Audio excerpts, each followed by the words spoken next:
Hello दोस्तों, कहानियों का दौर चैनल में आपका स्वागत है। हमारी आज की कहानी है मीराबाई, जो कृष्ण जी की बहुत बड़ी भक्त थी। तो चलिए कहानी शुरू करते हैं। मीराबाई का जन्म सन 1498 में पाली के कुड़की गांव में दूधा जी के चौथे पुत्र रतन सिंह के घर में हुआ था। मीराबाई जी को बचपन से ही कृष्ण भक्ति में बहुत रुचि थी। मीरा जी गिरधर गोपाल श्री कृष्ण की ही पूजा करती थी और इस कारण वो भगवान श्री कृष्ण को ही अपना सब कुछ मानती थी। आगे जाकर वो बहुत बड़ी कृष्ण भक्त बनी और उन्होंने भगवान श्री कृष्ण जी की इतनी भक्ति की कि भगवान श्री कृष्ण जी को अपने प्रिय भक्त को अपने धाम में ले जाने के लिए आना ही पड़ा। कहा जाता है कि मीराबाई जी ने जीवन भर भगवान श्री कृष्ण का इतना जाप किया और स्मरण किया कि जीवन के अंत में उनको साक्षात भगवान श्री कृष्ण के दर्शन हुए और फिर भगवान श्री कृष्ण ने मीराबाई को अपने मुखमंडल में समा लिया। इसी कारण इस धरती पर मीराबाई जी की कहीं पर भी समाधि नहीं मिलती। वो कहते हैं ना कि प्रहलाद महाराज जैसा विश्वास हो, शबरी जैसी आस हो, द्रौपदी जैसी पुकार हो और मीराबाई जैसा इंतजार हो, तो भगवान को अपने भक्त से मिलने के लिए आना ही पड़ता है। ठीक ऐसा ही मीराबाई के साथ हुआ। कलयुग में मीराबाई का जो जन्म हुआ था वो मीराबाई का दूसरा जन्म था। इससे पहले भी उनका एक और जन्म हुआ था।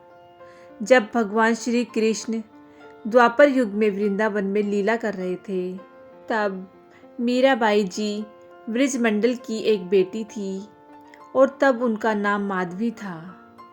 तब माधवी जी का संयोग से विवाह वृंदावन में हुआ था और जिस लड़के से उनका विवाह हुआ था वो लड़का भगवान श्री कृष्ण के ग्वालों वालों में से एक था और उसका नाम सुंदर था। भगवान श्री कृष्ण के कई सारे सखा थे और सुंदर भी उनमें से एक था। इस सुंदर नाम के लड़के से माधवी का विवाह हुआ था।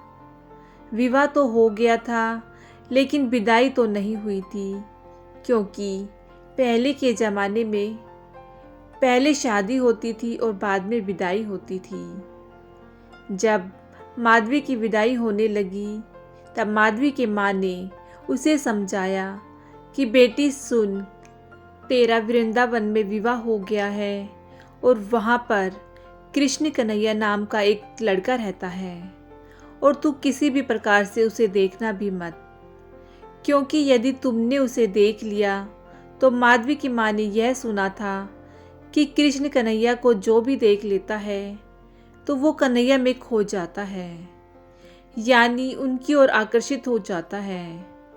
इसलिए माधवी की माँ को यह डर लग रहा था कि कहीं मेरी बेटी माधवी कृष्ण कन्हैया पर आकर्षित न हो जाए, और यदि वो कृष्ण कन्हैया पर आकर्षित हो गई तो उसका पतिव्रता का धर्म नष्ट हो जाएगा।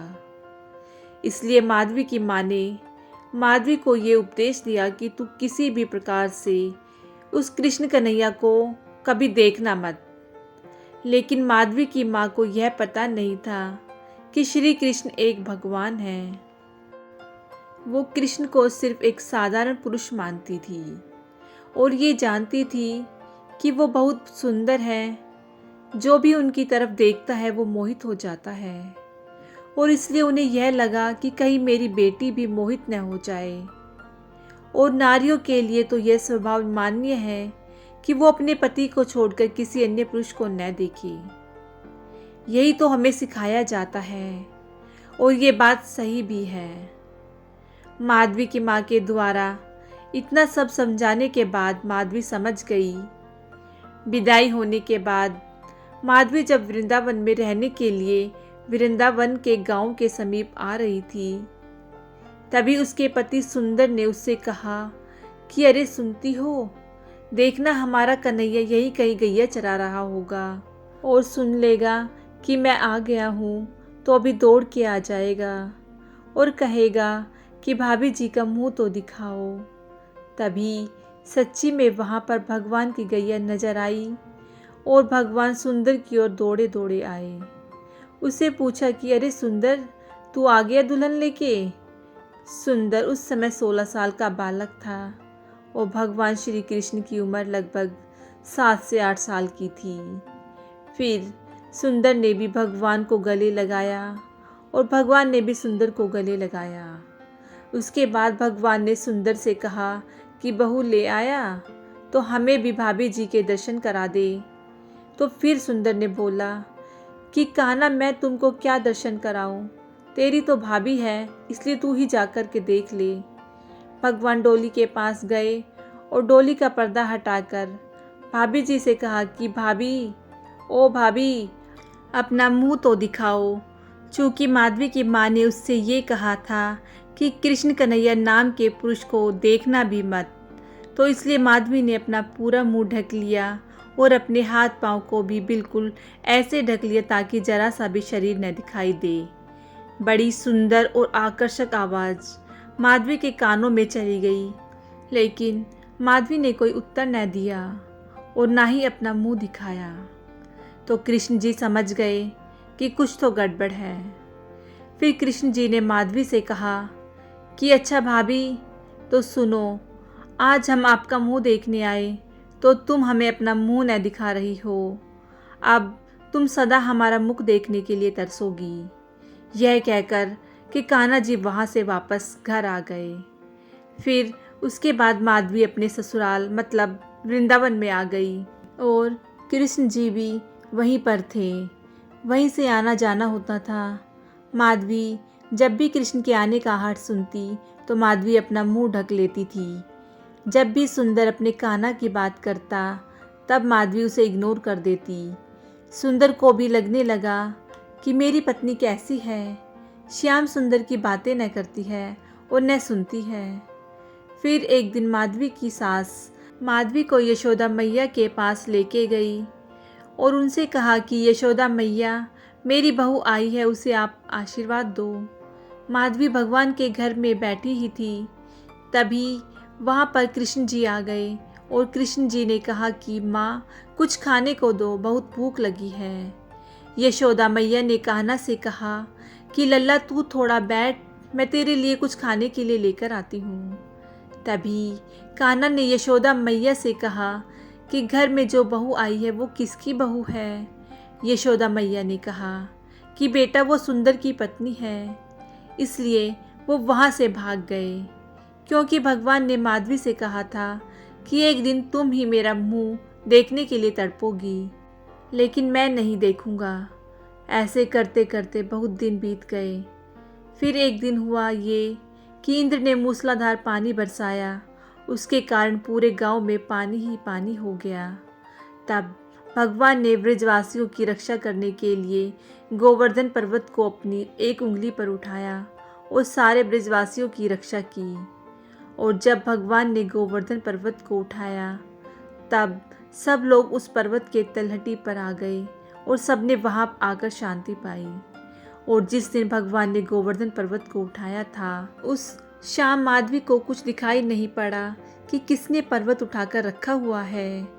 पूरी रात माधवी ये सोचती रही कि हे भगवान, पर्वत के नीचे पानी की एक बूंद भी नहीं है और इतना बड़ा पर्वत आखिर किसने उठाकर रखा हुआ होगा।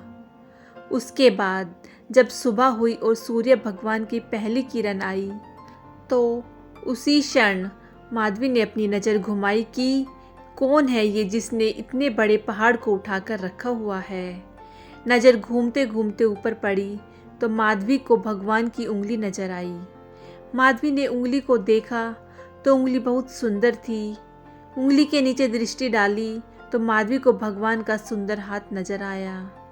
हाथ के नीचे दृष्टि डाली तो माधवी को भगवान का सुंदर चेहरा नजर आया और माधवी ने पहली बार भगवान श्री कृष्ण को देखा, यानी उनकी सुंदर मुस्कान, सुंदर आंखें और सुंदर चेहरा और उनके घुंघराले से बाल जो माधवी ने देखा तो माधवी ये समझ गई कि एक उंगली से पहाड़ उठाने वाला और वो भी 7 दिनों तक उठाकर रखने वाला कोई साधारण पुरुष नहीं हो सकता, बल्कि वो भगवान ही हो सकता है।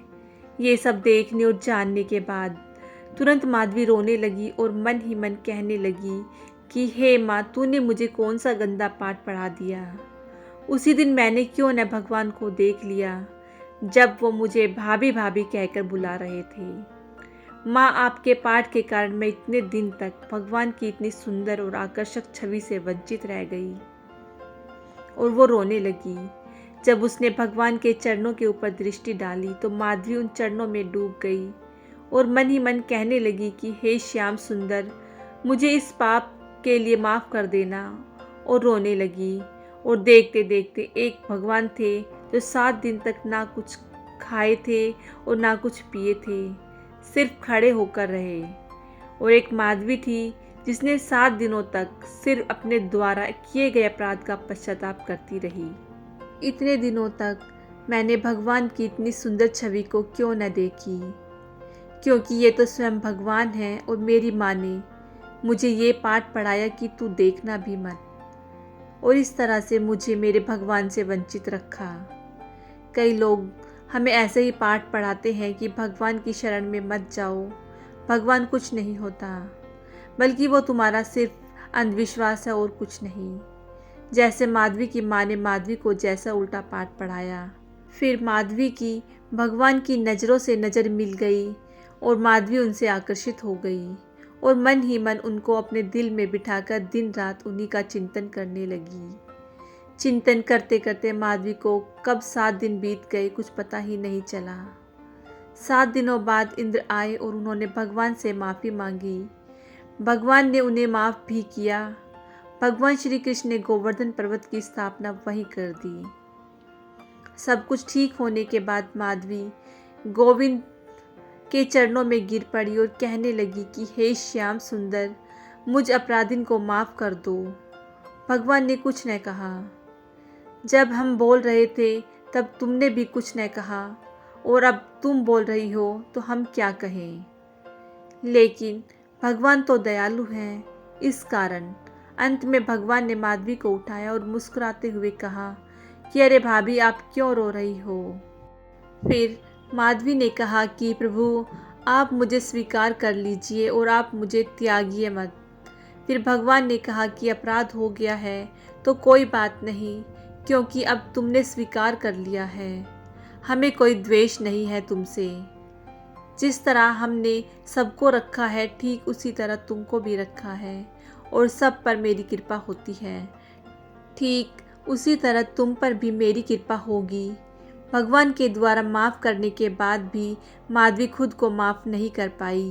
भगवान ने कहा कि मैं तुमको माफ़ कर दूंगा, लेकिन अपनी किसी भी लीला में तुम्हें सम्मिलित नहीं करूंगा।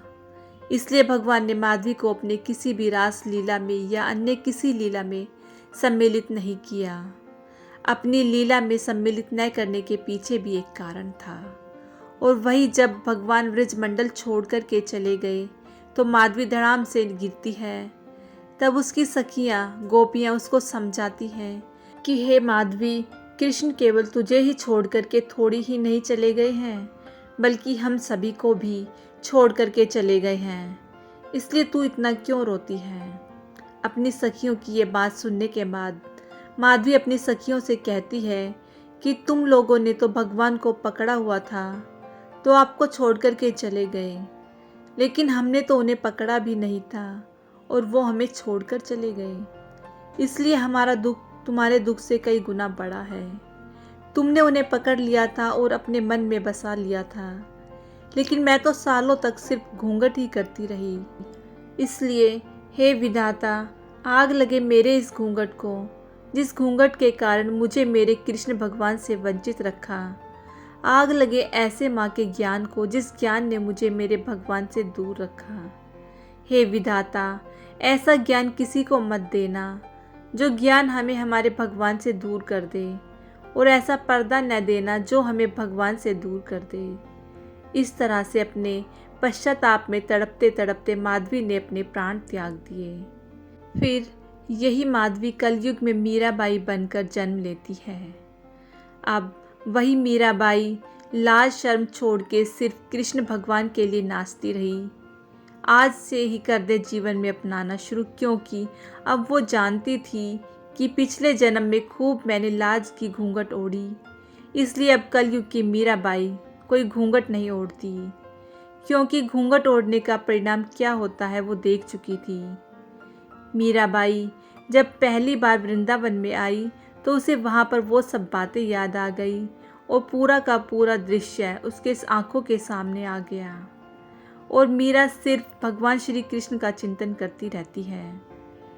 सारी जिंदगी भगवान श्री कृष्ण का नाम जपती रही और संसार के लोगों को भी यही कहती रही कि अरे भैया, क्या तुम इस संसार के माया जाल में उलझे पड़े हुए हो, भगवान की चरणों में क्यों नहीं चलते हो और उस आनंद में क्यों नहीं खो जाते, क्योंकि वही परम सत्य है। मीराबाई की मृत्यु कैसे हुई, फिर उसके बाद मीराबाई द्वारिका चल पड़ी और अंत में भगवान का इतना स्मरण किया और इतना नाम जपा कि द्वारिकाधीश श्री कृष्ण ने मीराबाई से कहा कि पिछले जन्म में मैंने तुम्हें स्वीकार नहीं किया, लेकिन इस जन्म में मैं तुम्हें स्वीकार करता हूँ, क्योंकि तुमने हमारी भक्ति करके अपने आप को पवित्र कर लिया है। और फिर वही भगवान श्री कृष्ण अपना मुख खोलते हैं और पूरी की पूरी मीरा भगवान के मुखमंडल में समा जाती है। इसी कारण इस धरती पर मीराबाई की कोई समाधि नहीं मिलती। दोस्तों, कैसी लगी आपको मीराबाई की यह कहानी? मुझे कमेंट करके ज़रूर बताइएगा। अगर अच्छी लगी हो तो इस कहानी को लाइक कीजिए, शेयर कीजिए और मेरे चैनल को सब्सक्राइब कीजिएगा।